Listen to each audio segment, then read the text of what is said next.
At 5:10 last night, that's when really things started to get going, when the FBI released its photos of the two suspects and asked for the public's help in finding them.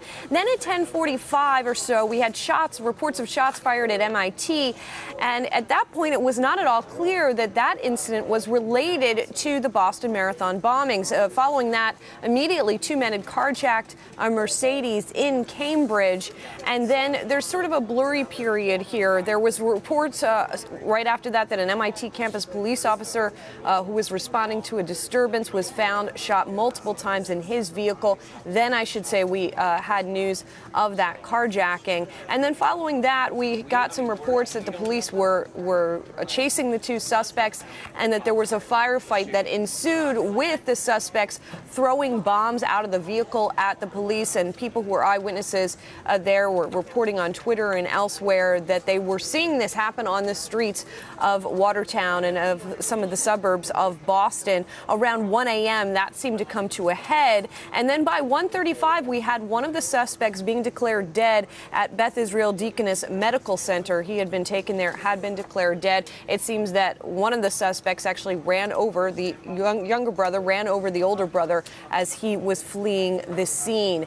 Then around 4:30 a.m., there was a Boston police news briefing. And at this briefing was the first time that the technical and official connection between these carjackers and between that MIT incident and the Boston Marathon bombings was made. Sort of the formal connection was made between the two incidents. Around 5:50 a.m., mass transit in the Boston area was shut down, and there started to be announcements of the various suburbs, people in those suburbs being told not to leave their homes. By 7:30, we did have the identification of one of the suspects. That is the younger brother, Johar Tsarnaev.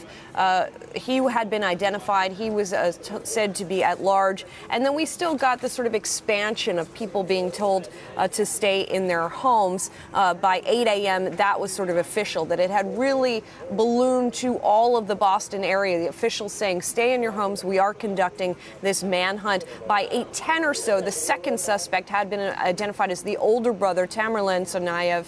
And then really things slowed down a bit as we saw the police trying to conduct these searches of Watertown and of the area. By 12:35, we did get an update from officials, and included in that update was that 60 to 70% of their search of Watertown had been completed. Now, we are now just getting word in the past few minutes that another press conference will be held at 5:30 p.m. with some of the same players that had been involved at the press conference at around noon. Governor Deval Patrick, the mayor of Boston, some of the police officials who have been key in this investigation. So we should hopefully get some kind of update at that time as to how much of Watertown had been searched, any kind of update as to where this suspect could be at this point in time.